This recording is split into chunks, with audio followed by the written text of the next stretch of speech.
Welcome to the Self-Publishing School podcast. This is the podcast to listen to if you're an aspiring writer or an author who wants to be more successful. On this show, you'll learn how to write and launch a book successfully, all from the top authors and people just like you who are doing it at the highest level. I'm your host, Chandler Bolt, the founder of Self-Publishing School, the author of the book called Published, and the CEO of selfpublishing.com. For free training on how to publish a book that sells 10,000 copies, go to selfpublishing.com/free training. Hey everybody, Chandler Bolt here, and today's guest is the Steve Scott. You may have heard of Steve. He's all over online. You may have heard him through the James Altucher Show or through his many books that he's got in the Kindle store. Steve, he's been successful as a Kindle publisher for the last 2 years in 3 different niches, and he's currently written over 50 books. So he's got a lot of experience, and he's really good at building a platform. Like I mentioned, he's got a couple different niches. A lot of that is habit focused, and that's what he writes on a lot. But I'm sure we'll get into that a little bit in this interview, but really going to focus on the platform side and how you can build out a platform and leverage that into this massive portfolio of books like Steve has. But Steve, welcome, brother. Hey, thanks for having me, guys. Hopefully I will share stuff that hasn't been already heard before. Chandler and I were kind of talking beforehand, so I'm trying to give you stuff that's not necessarily been repeated over a dozen of other podcasts. Absolutely, it's the meat and potatoes, just the good stuff. So we're gonna briefly touch in to a little bit of the origin story, but that's something you can find a lot of other places. So then we're going to dive really right into the good stuff and the stuff that he's done to build the platform. So Steve, if you'll take us back just a little bit to kind of the origin story, how you started with the books, and then let's rapidly go through that, and then we'll get into more of the marketing, platform building stuff. Sure. I know I've told this story a dozen times, but I'll briefly recap for people who haven't heard it before. So basically I got into Kindle publishing originally in February 2012. And at the time I was just using it to generate traffic back to the blog I had at the time. And I quickly saw after the first book or two that with the kind of tools that Amazon gives you through their KDP Select program, that you could give away a book that goes back up the paid, you could actually generate a decent amount of income. So I kind of made the rookie mistake the first book or two, which is rehashed old blog posts. I just kind of put them together without any real strategy behind them. And I would say during the summer of 2012, I kind of put them out there, didn't really think much of it, and only really looked at it a month or two later. And in the summer of 2012, I realized that these were actual books that could generate income. And I kind of had that what if moment where what if on a regular basis, I just sat down and just wrote books instead. And that's kind of what I've been doing ever since September 2012. And I did the internet business type of books for about a year. I tried for a couple of children's picture books. It really didn't work out that well. Both experiences taught me the value of actually having a whole platform behind the books, having an email list and some type of free content. And that's how you can actually move books and go on to get reviews and sales and that sort of thing. So I took all those lessons and applied them to the habit book line I started pretty much this time, 2 years, they're focusing on habit books. Got it. So 2 years ago or so, you said that's when, or how long ago did you say it was when you really started focusing on the habit book side of things? I started them, I think my first book was May 2013, but kind of like everything else, it took me a couple of months to really realize that the habit books have more legs than talking about internet business type of books. So I would say I really started focusing full time on the habit books, I would say August or September of 2013. So a little over a year and a half ago. Got it. And what sparked that shift? It was a couple of things, but I guess primarily I was just kind of a what if type of thought in my head. And as you'll probably notice, a lot of my quote unquote successful strategies just started off as just what if thoughts, and I just decided to go out and test something that maybe would go against convention. Sparked it off as just the idea of me wondering if I could actually build a business model, not necessarily writing books about Kindle publishing to make money with Kindle publishing, like that kind of trap I see a lot of people fall into, but just start a whole different brand that had nothing to do with making money online, just more about habits. And I honestly, I just want to see if that was actually would have been successful. And I didn't anticipate the level of success that these books would have. So once I started seeing them doing really well, I just decided to sit down and focus on them. And why habit books? Was that something that you had a personal interest in?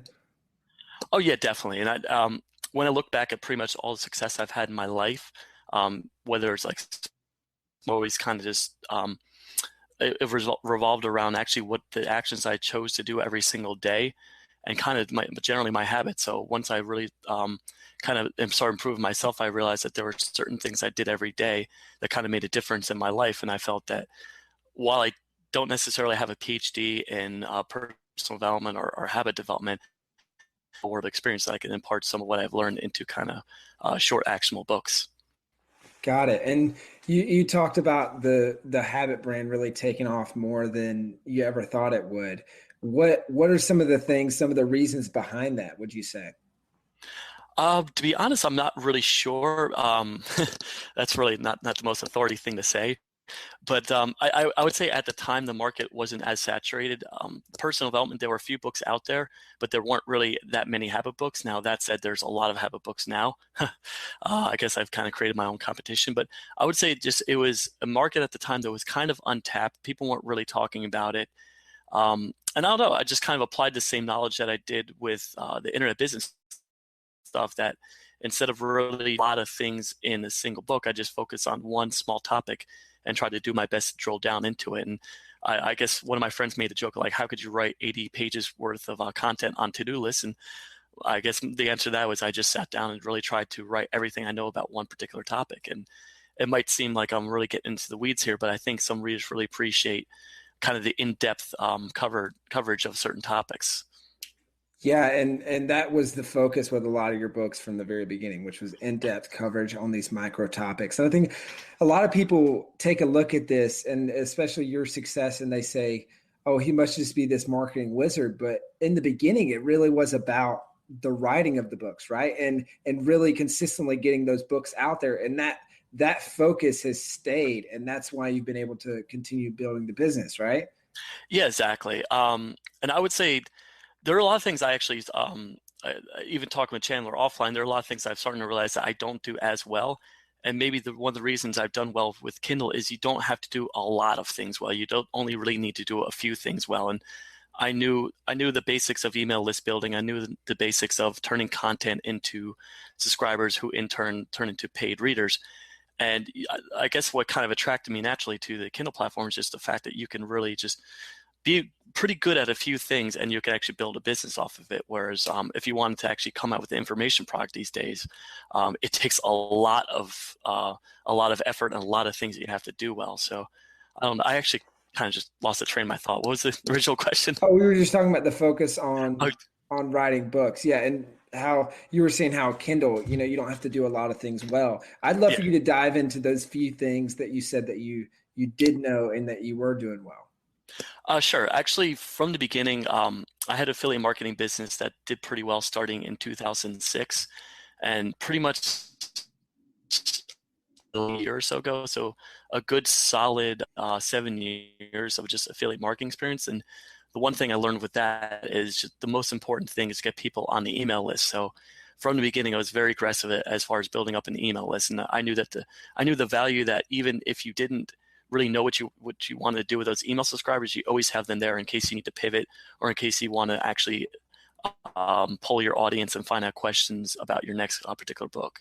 And that's really just having an email list has just been hugely invaluable, or it's just been incredibly valuable to my business. And I would say besides that, the idea of just almost kind of like the blogging mindset, that one thing that blogging taught me is you take a large topic and each pretty lengthy blog post is just a micro part of a larger topic. So what I saw at the time with Kindle publishing was people just wrote these massive books that really covered a lot of things, but they didn't really cover a lot of things well. They just went all over the place. Where kind of my model pretty much since then has been the natural ground between a full length book, like a traditionally published book, which is 50 to 100,000 words, it was shorter than that, but it was longer than these 2,000, 3,000 word blog posts you find. It was just kind of that middle ground where it covers one topic, but it does a thorough job of covering that one topic. So I would say those two things work pretty well. And just as far as just the understanding of how to create content and give away for free, and people, if they like your content, they're more inclined to go on and check out your paid content. So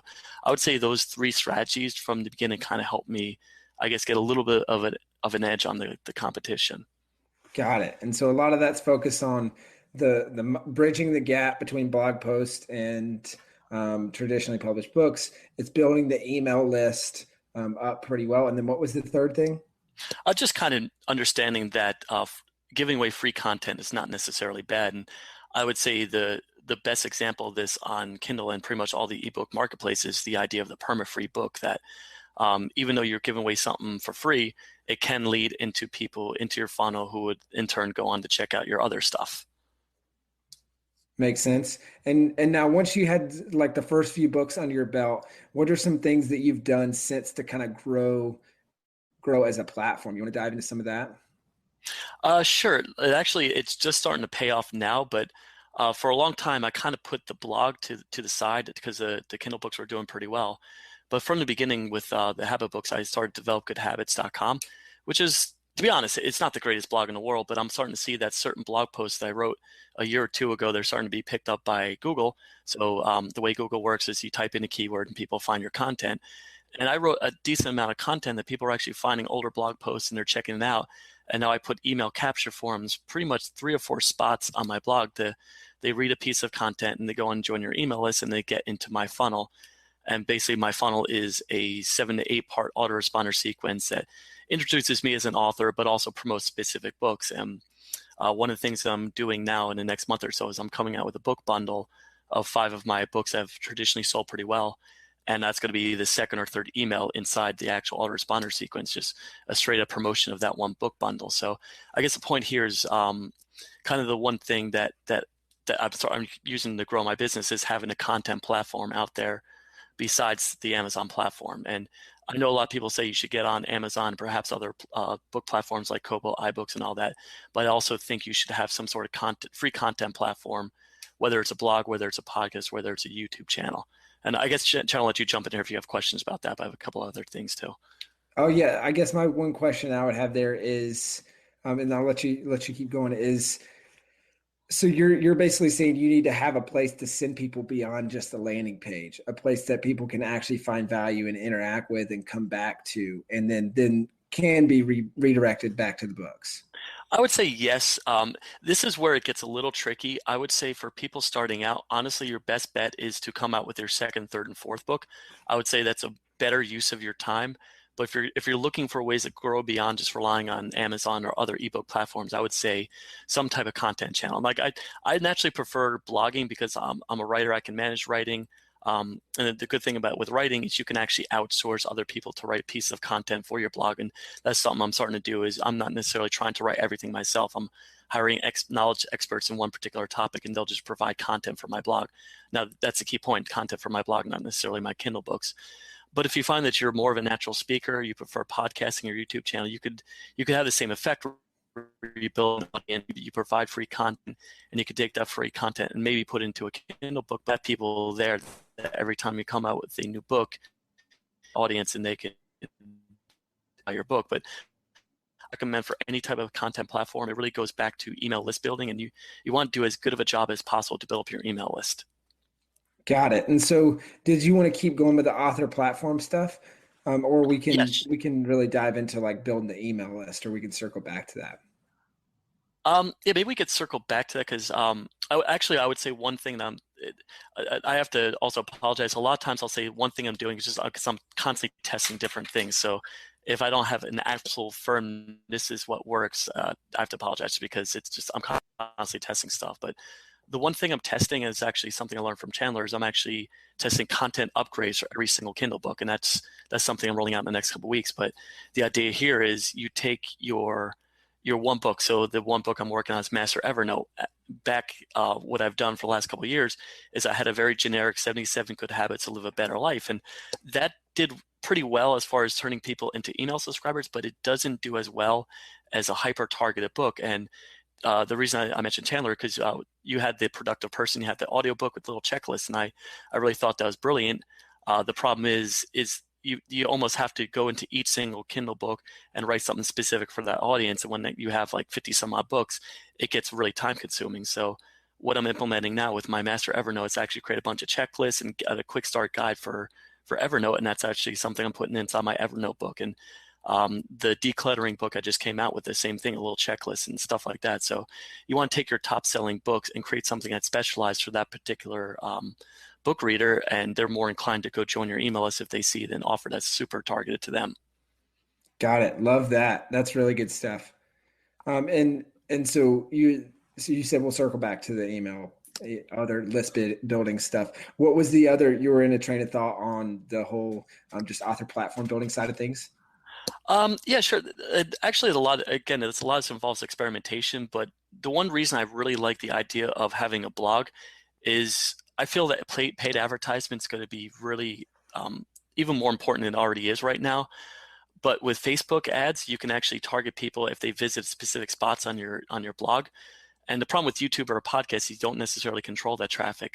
iTunes owns your podcast, and YouTube owns your videos. So it's really hard to laser target into people unless you run. I know YouTube has YouTube ads, but I honestly prefer to control my own traffic. So the cool thing about with a blog is you can set up a retargeting pixel, and based off of certain actions people take on your content site, you can retarget that with ads and stuff. And right now, I'm kind of losing money on this, but the kind of the point behind this is you can actually drill down and figure out who went to certain spots on your website.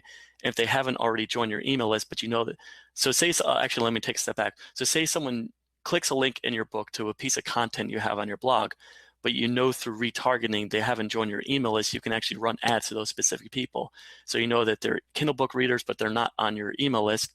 Then you can actually run ads. Hey, did you miss this one offer? And you can try to get them to join your email list. So that's another way I'm kind of currently testing to build up my author platform. That's great. And what kind of other things are you doing to build up the list? A couple other things is I take a lot of my content. I have my virtual assistant create SlideShare presentations out of that. So every piece of content on my blog, I have her turn presentation, and a lot is not a lot. I would say a significant amount of books or sections from my books get also turned into a SlideShare presentation, and have not only a link back to the original post, but they also have a link to join my email list. That's kind of an extra way that I'm leveraging existing content that I have out there. And what kind of email subscribers are you seeing from the SlideShare side of things? It's not a whole lot. I think in total I've gotten anywhere from 7,000 to 8,000 subscribers, so it's not bad. But I guess the reason I like it is because it's fairly hands off for me, and my VA is fairly inexpensive. She works full time, so anytime I don't really have anything for her to do, I just have her work on a SlideShare presentation. So it's not the absolute killer numbers like you see with the Kindle book, but it definitely helps. It definitely it's kind of a little bit of an added value to my email. It's not necessarily, I wouldn't rely just on my SlideShare subscribers, but I would say it's a nice way to bump up the numbers. And the beauty of that is it's not dependent on you creating new content. I mean, it kind of is in the sense Yeah. that but it's content that you already would be creating, repurposed into a different channel, reaching a different audience that would never probably have seen your stuff. Yeah, exactly. And I guess a couple other ways that I'm kind of currently testing build my author platform is I'm doing a little bit of social media. Specifically, I've tried with the whole Facebook page, but the more I do this, the more I see that there's more of a value of actually starting a Facebook group where people can interact, and they can then target ads towards those particular people. But for me, I just don't really have the bandwidth to monitor a Facebook group and answer a lot of people's questions. It's just something I just don't have time for. But I know some people have successfully done that. And I guess kind of the one point I want to make as we talk about author platform is there are things I don't do, and there are things I don't do well, but that doesn't necessarily mean you shouldn't do them, because I just find that social media for me isn't the best use of my time. But if you're really into social media and you really know how to connect with people quickly, then that might be something that you want to look into. But I would always recommend driving people either back to content or your email list. And then in turn, which we talk about, people who join your email list can go on to buy your books. Hey, Chandler Bolt here. I hope you're loving this episode so far. It's time to go from inspiration to implementation. All right, so if you've learned something, we want to help you implement what you've learned with your book. So what I want you to do right now is go to selfpublishing.com/schedule, book a publishing consultation with one of the experts on my team. We'll talk about your goals for your book, your dreams, your challenges, your next steps, and we'll start putting together a plan.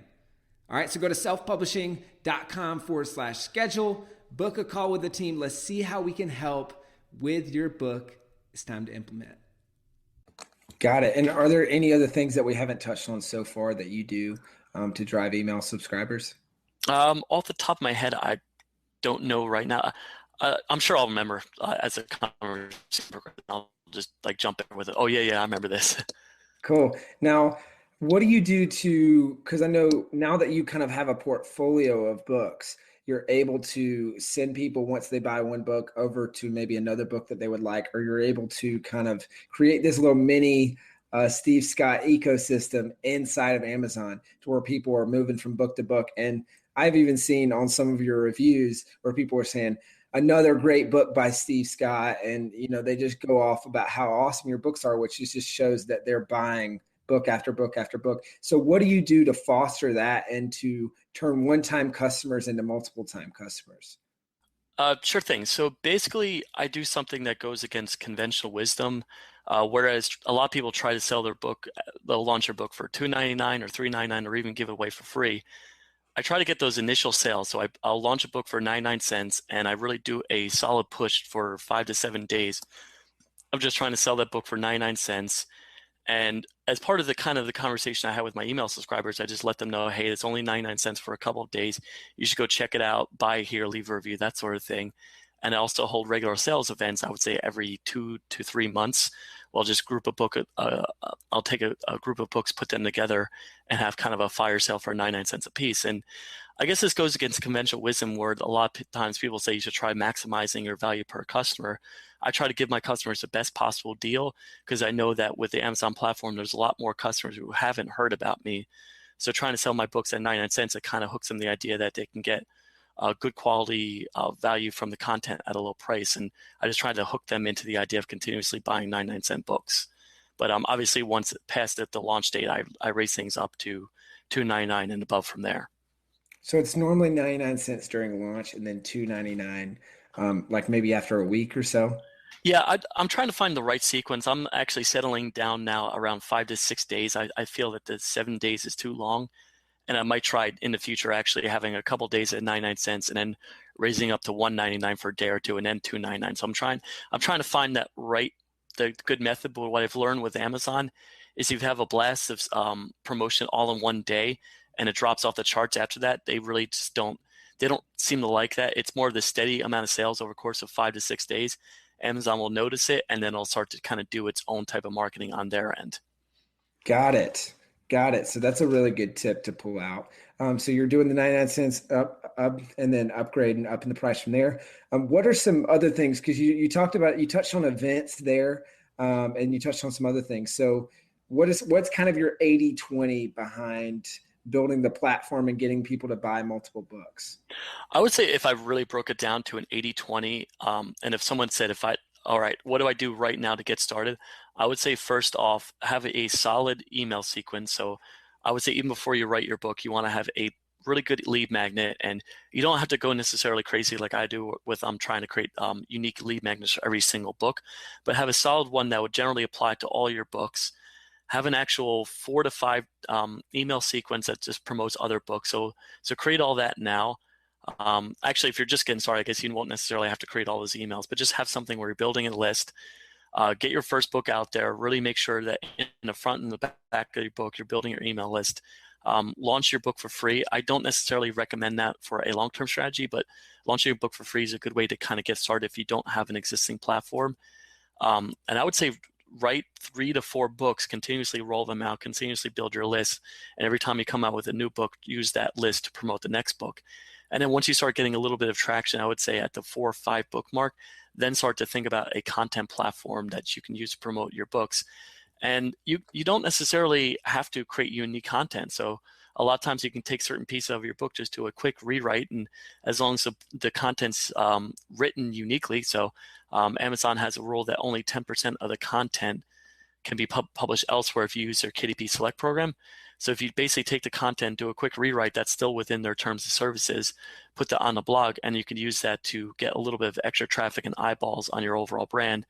And kind of the same thing with the blog. Have like a lead capture page where people join your email list and use that to drive traffic to your other books. And honestly, from there, I would just start to slowly roll out other strategies. But for me, that would be the kind of the best 80-20 strategy for getting started. And I would say one thing is as your books are getting a little bit older, anywhere from 6, 7 months, 10 months, 12 months, take those books together, put them into a 99-cent bundle. I'm sorry, let me take a step back. So take all those books, hold a sales event for 99 cents, and just you can promote this as an actual massive event. You're pricing 3 of your books at 99 cents, and use kind of the email list and any other connections that you have to promote it a little bit. But for me, it's really kind of an iterative process where you're continuously trying to improve on the assets you currently possess. And you're using that event to not only have current customers buy more books, but also so that that event can be shared so that you can acquire new customers. Is that the way it works? Yeah, it's a little bit hard because it's hard to get people promoted that don't necessarily have any skin in the game. So you can't necessarily promote it as an affiliate offer because they probably wouldn't make a lot of money from it. But I would say as far as the actual event itself, if you have any people that you've networked with that don't mind sharing your content on their social media platforms, but really it's kind of hard if you don't have an existing platform. So that's why I do generally recommend for people starting to have some sort of free launch to start to get the ball rolling as far as getting people on your email list. And now, this is shifting back a little bit to the email list. When you're launching a book with your email list, how do you approach the promo, and for how long are you pushing that book to the email list before you go back to more content-based stuff? For a free launch or paid launch or both? Yeah, let's say both. Okay. I would say I really only send 2 emails to my list.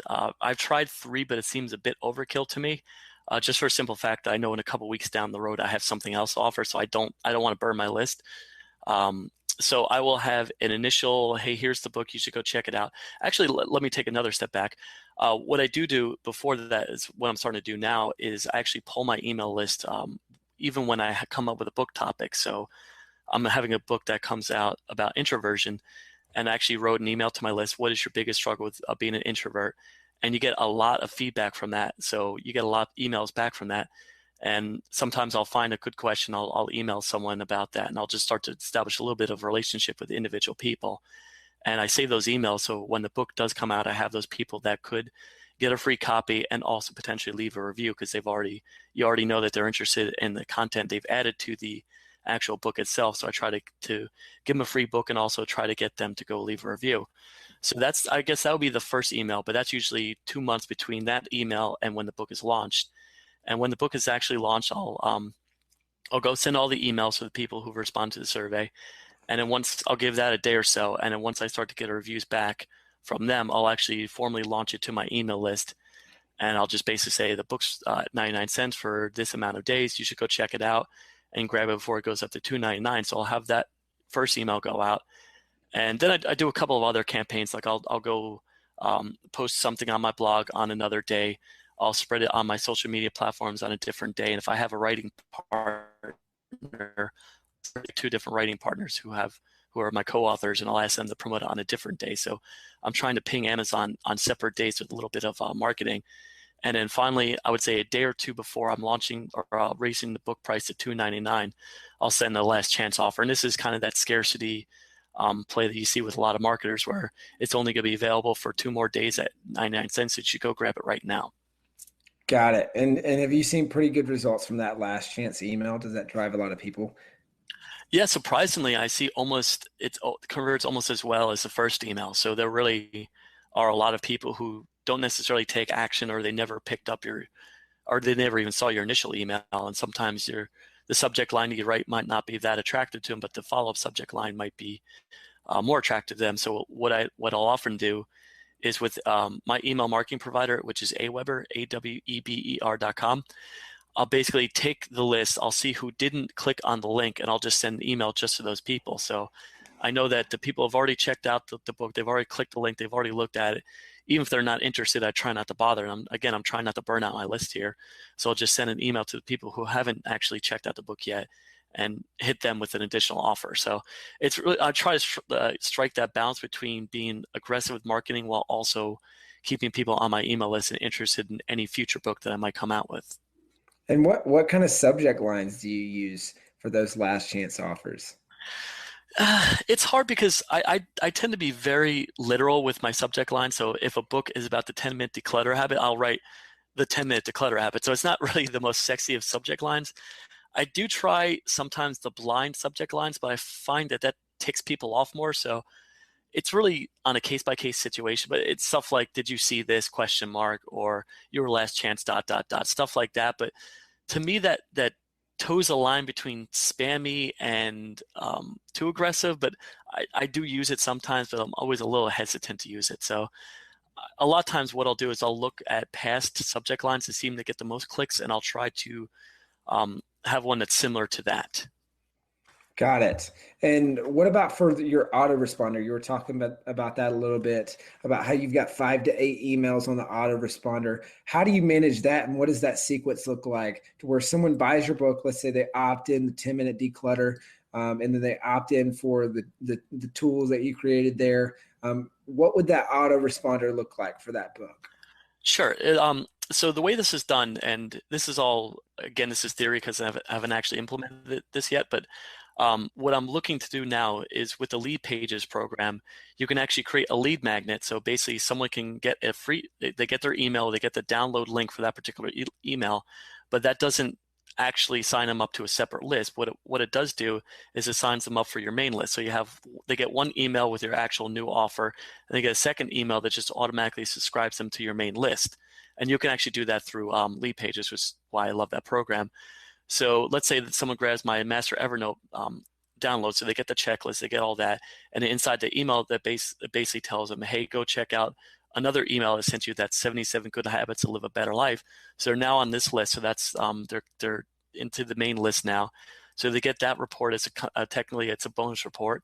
And then the next email they get, which is one day later, is an email called How Habits Saved My Life. And that's kind of a real personal experience about what habits mean to me and how it's kind of helped my life over the last 11 years. And it's kind of a introductory email to who I am as an author. This is kind of a general, like, here's who I am type of email. And at the bottom, I have a simple call to action. If you want to learn more, just go check out my habit books. And I actually have a page on my blog that just lists all the different habit books I have, including the US link, the international link, which redirects to any Amazon link specifically for the country. So if it's a Brazilian reader, you'll see amazon.com.br. And there's also the free Audible trial link. So if they haven't read an audiobook of mine, but they're interested in audiobooks or potentially could be interested, they have an offer to check out my book on that platform.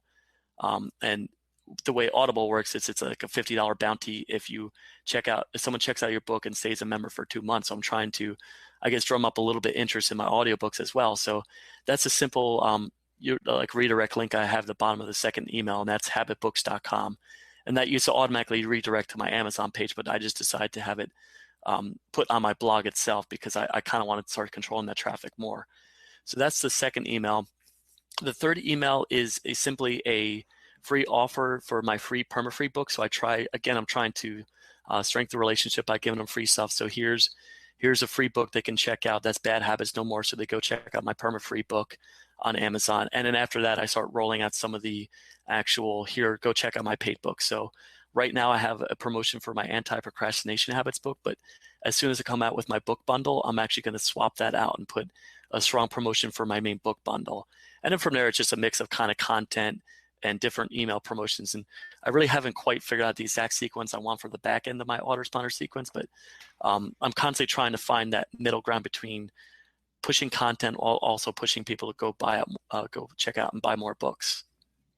Now, do you link up to your different books within the actual books? Like, do you link and go between books and stuff like that? I did aggressively at one point. I kind of took a step back. I used to do, and I guess for everyone watching this, it's maybe something worth testing on your own. I just decided not to.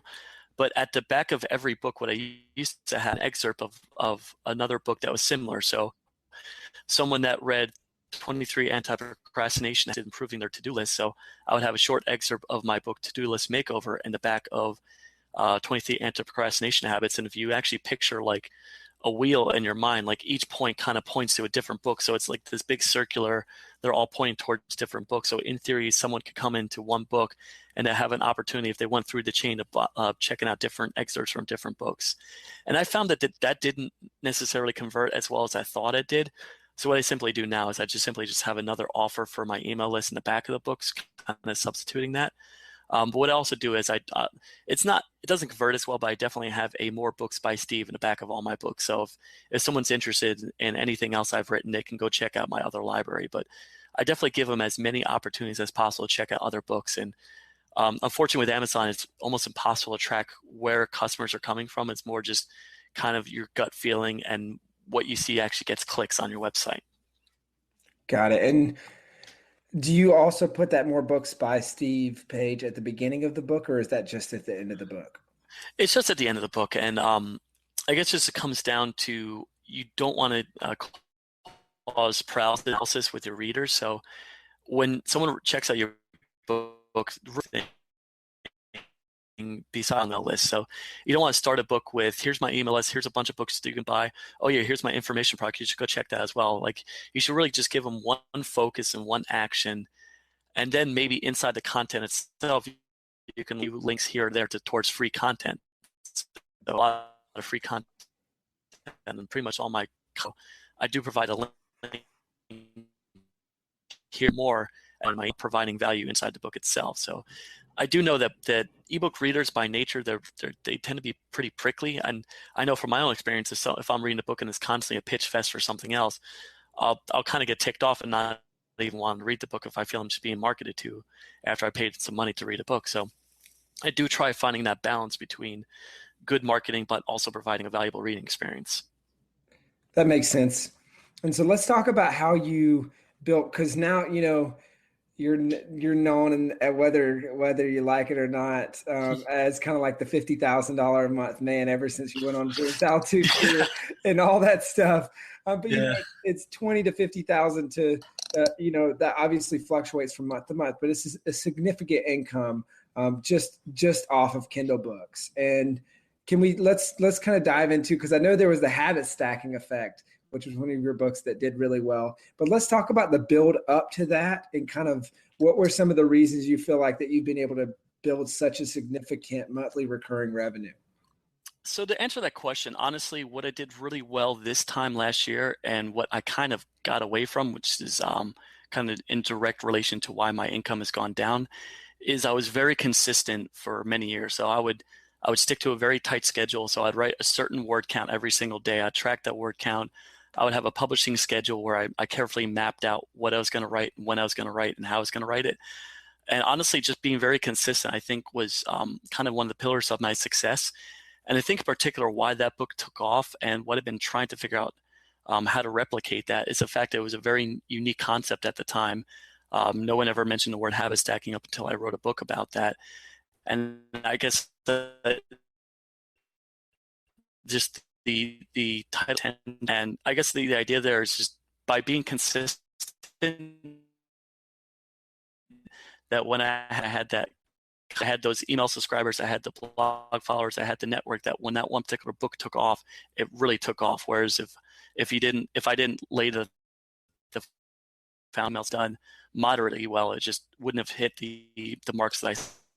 So it was almost as if having kind of a balance of the consistency plus having a foundation. And when the habit stacking book came into play, it was pouring lighter fluid. It was pouring gasoline on this existing foundation that you already had. Is that kind of what you were getting at? Yeah, that summarizes it perfectly. Just having the people there that were ready to see a book that was kind of an interesting hook, that it just really exponentially blew up. But and that's kind of one of the reasons I really like drive home the point of having an author platform, because you never can anticipate when a book will take off and when certain books will fail. But when you do have that kind of potential home run, just having all those people there to interest in your content, that will really help explode your business.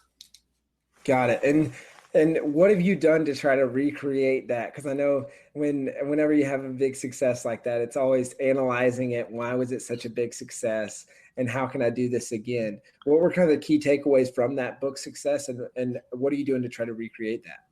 Honestly, and I'll be the first to admit, I feel in the last year I've taken a lot of missteps. So I'm only just starting to get back into the, all right, here's what actually worked for me. So why haven't I done that since what I used to do? And I guess I just kind of got lazy. I wasn't as aggressive publishing on a consistent schedule like I used to be. So I guess to answer that question simply, it was just to go back to really figure out what made that book particularly successful and to get back into a normal into a normal schedule. So what I'm starting to do now, which I actually did with the most recent book, 10 Minute Declutter, is I'll actually take a bunch of potential headlines and I'll actually post an actual survey to people. Post a survey not to people who already know me, but to random strangers. And the actual tool I use for that is PickFu. That's PICKFU.com. And for about $97 a month, you can actually poll a bunch of different people. So I took two basic headlines, I put them out there, two basic not headlines, book titles, and I just had them vote on those particular book titles. And the cool thing about PickFu is they'll actually leave their response of why they like a particular title or what they don't like about the other title. And so from there, I just use that feedback to kind of tweak the title. I spend a lot more time now on my hooks and actually making sure it's something that's very compelling, something that people really want to um, someone's attention, like the old example that Tim Ferriss talks about with the 4-Hour Work Week, that was not one of his first titles that he went with, but he polled a bunch of people, and by an overwhelming number, people love the 4-Hour Work Week title. So I'm trying to apply that same type of mindset with my book titles. I'm really trying to drill down, figure out a compelling book title, and just go from there. And honestly, I apply the same theory to the book cover. I'll take two very different book titles, and book covers, and I'll put them also on PickFu and get people's feedback on those book covers as well. So I guess the point here is I'm really trying to, before the book is even launched, I'm trying to get the right hook and try to get people interested in that particular, try to get the best feedback as I can about what title and what cover would work best with my audience. So it's making sure that you know that the content's good, but making sure that the hook's there and that the hook is will get the most sales for it. Is that kind of what you mean? Exactly. And I feel that maybe this was a mistake I used to make in the past, that the title and the overall kind of look of the book was kind of secondary.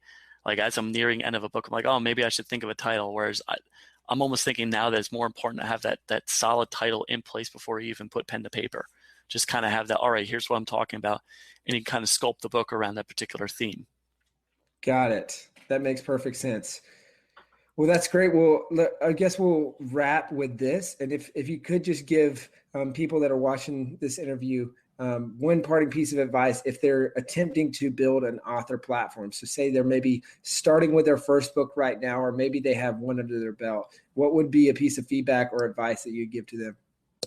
I would honestly say the thing that's really been a difference maker to me is just having an email list. And I'm sure if you've seen or watched interviews with me, I'm always talking about, but there really is a reason why I'm always talking about it, because it really is the thing that can make a difference in your businesses. You want to have one really good piece of content you give away for free and then market the heck out of it to pretty much every platform that's out there. So have an email list. And the example I also give is think of like an old time wagon wheel where there's a spoke at the center of it. And then there's all different kind of the edge of the tires, they're all pointing towards that center.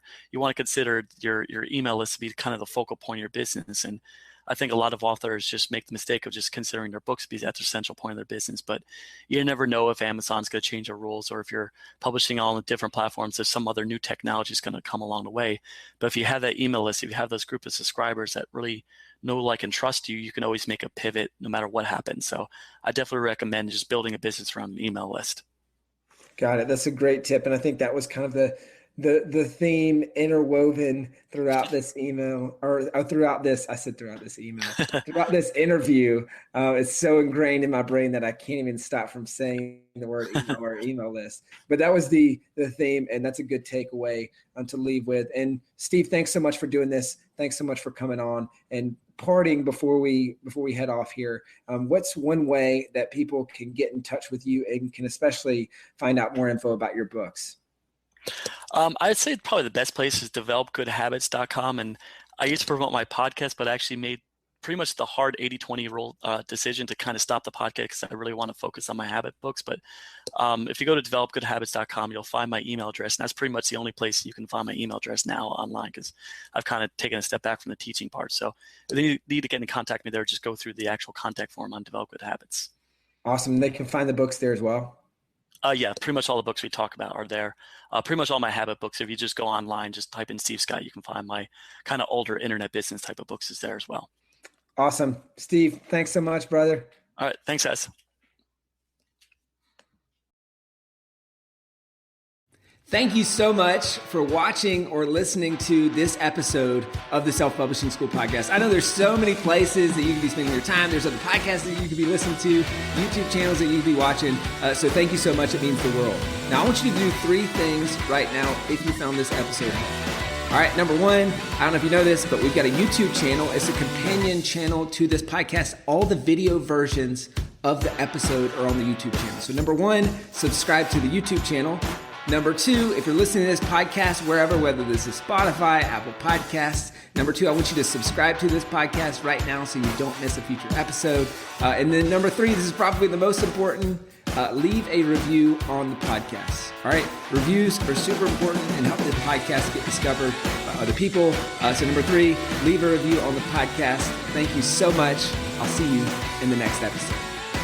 If you're on the fence about scheduling a publishing consultation call with my team, maybe you're not quite ready for that, I've got some free training that I think will be really helpful for you.